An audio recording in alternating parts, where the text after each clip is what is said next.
بما ان كنا اتكلمنا على الفلوجات وان انا اعمل لكم فلوجات والقناه مش هتبقى شروحات بس هتبقى فلوجات وشروحات وكل حاجه. فانا النهارده وهدخل في فلوج في الاهرامات عند جدي حرفيا. ف يلا بينا ناخد جوله في الاهرامات.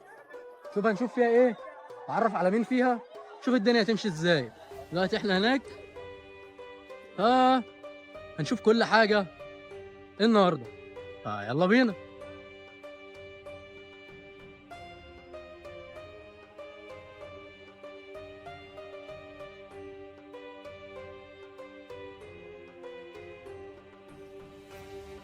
دلوقتي طبعا الناس كلها بتتمشى ونازله من عند ابو الهول ومن عند الاهرامات اللي في الجنب دي.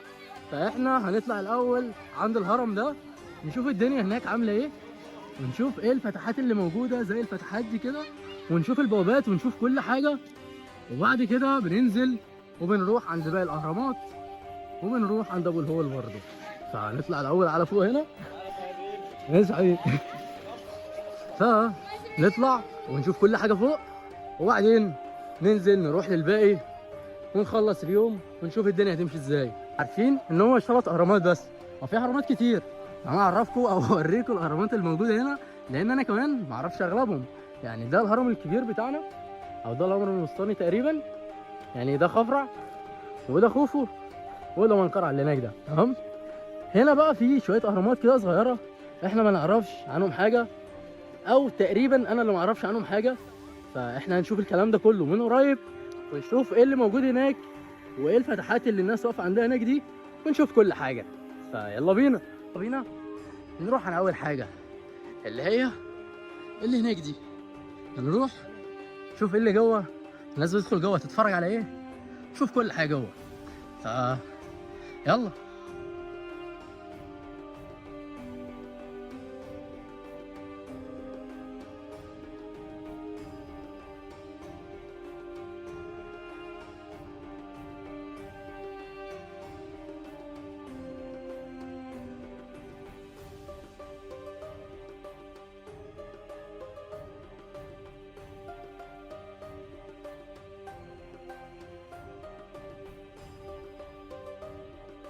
اول غرفه واللي احنا شفنا فيها ايه، فيلا بينا نروح نشوف باقي الغرف.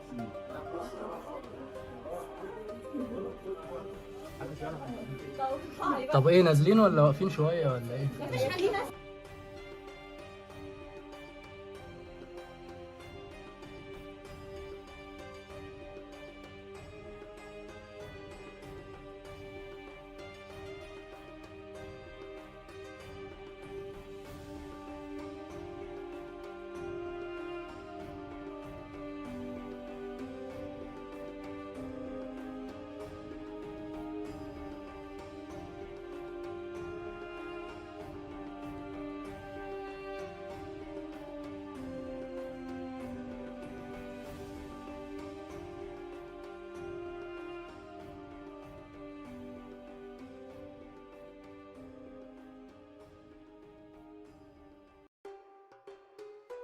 وكده خلصنا اول غرفه، وهنا جدي قاعد بيحرس الغرفه، مفهمش هو قاعد ليه بس مش مشكله. نروح ونشوف باقي الغرف فيها ايه وبتتكلم عن ايه وايه الحوارات دي كلها. ف يلا بينا. احنا طالعين على الهرم الوسطاني ونشوف الدنيا هناك عامله ايه. ف خليكم معانا ونشوف كل حاجه. في ناس برضو ماشيه هناك ايه، نروح هناك ونحاول نطلع فوق هنا لو ما فيش مشكله، بس لو في مشكله للاسف مش هنقدر نطلع فوق. وهحاول اوريكم كل حاجه على قد ما اقدر، حتى في حاجات ممنوع التصوير فيها هحاول اصورها لكم برضه. دي بلدنا، في ايه هيمنعنا نصور؟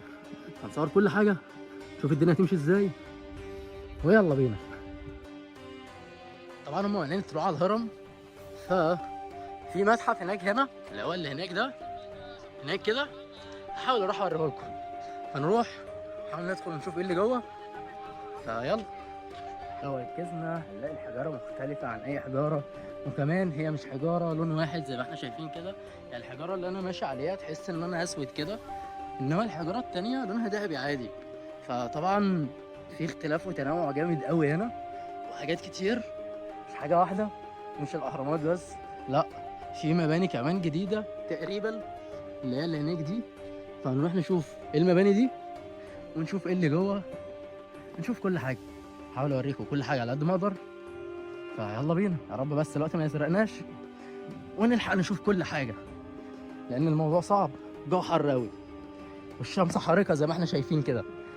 ف يلا نروح نشوف ايه المباني دي والكلام ده كله بيتكلم عن ايه. طبعا شفتوا الهرم بتاع الملك خوفو، في قدام الهرم بتلاقوا ناس قاعده وحاجات بيبيعوها للسياح زي ما احنا شايفين كده. هنشوف كل حاجه واحنا ماشيين. هعكس لكم الكاميرا لان انا هتكفى على وشي بسبب ان الحجاره مش متساويه زي ما احنا شايفين كده. فهعكس الكاميرا اوريكم كل حاجه.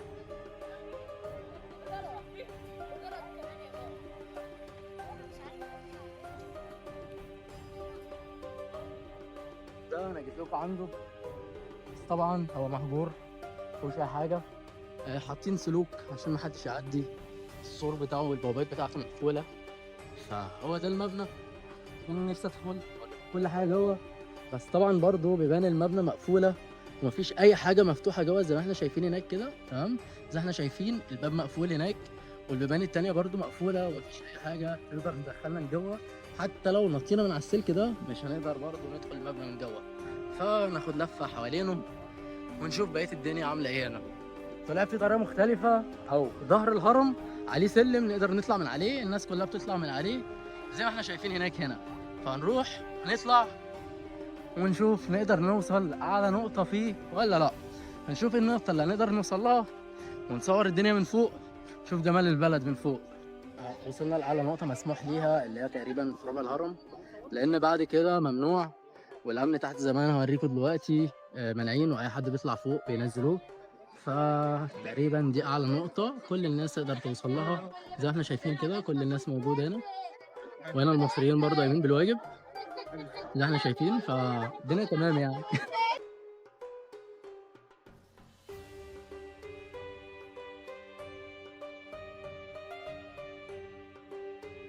معبد من المعابد اللي موجودة هناك، فهنحاول ندخل جوه ونشوف ايه اللي موجود جوه.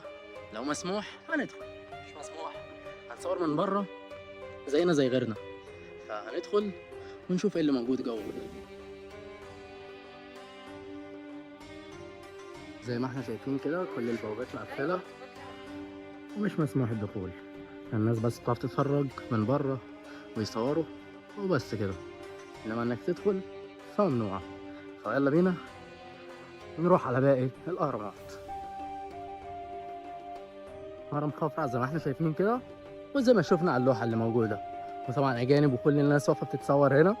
فهنخلص او خلاص، هو الهرم ده ما فيهوش اساسا بوابات دخول وما فيش اماكن نطلع من عليها، او تقريبا في مكان في الخلف بس مش هنقدر نطلع فوق علشان الجو حر بصراحه يعني. فهناخد لفه من تحت وهننزل نروح عند ابو الهول. وطبعا في باصات لو حابين تركبوا فيها اذا كنتوا مصريين او اجانب، في اجانب كتير في الباصات هنا، اغلبهم اجانب اصلا. فبرضه في باصات للمصريين تقدروا تركبوا فيها. و الباصات بتبقى واقفه من هنا بتحمل زي ما احنا شايفين كده من قدام الهرم بتاع ملك خفرع. تمام، الباصات زي ما احنا شايفين كده كلها اجانب. تمام، وفي مصريين بيقدروا يركبوها عادي بدون اي مشاكل. فاحنا دلوقتي هنروح على ابو الهول ونشوف الدنيا هناك عامله ايه. عايز تركب الحصان اللي اسمه زيكو اللي في فيلم احمد حلمي لما قال له يلا زيكو على الاسطبل؟ هتروح هنا عند هرم الملك خفرع، تاني نبص قدامه كده هتلاقي الحناصير والحصانه، وهتلاقي زيكو موجود برضه، حتى الجمال موجوده وتقدر تركب اللي انت عايزه. دلوقتي احنا خلصنا فوق، فنازلين دلوقتي على ابو الهول ونشوف الدنيا كده عامله ازاي تحت. يجي في مكان زي ده وهدوم سودا هيبقى مدعي عليه دنيا واخره حرفيا، لان الجو حر قوي.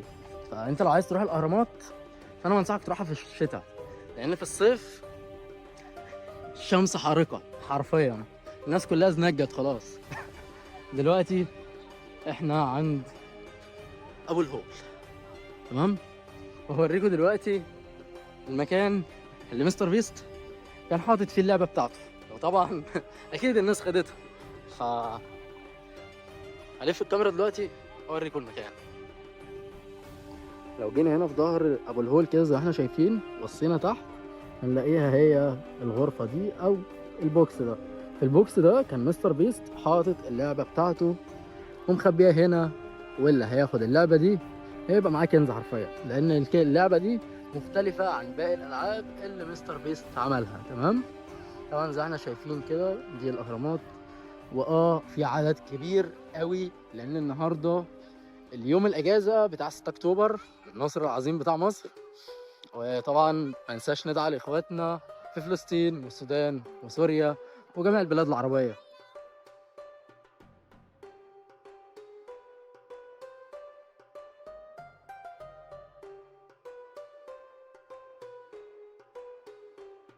بقى قبل ما نقفل ونخلص النهارده، فانا حابب اوريكم الاماكن اللي بيبيعوا فيها الهدايا. لو انت مثلا جيت وعايز تجيب جيفت لقرايبك او لعيلتك، بتجيبها من تحت من هنا.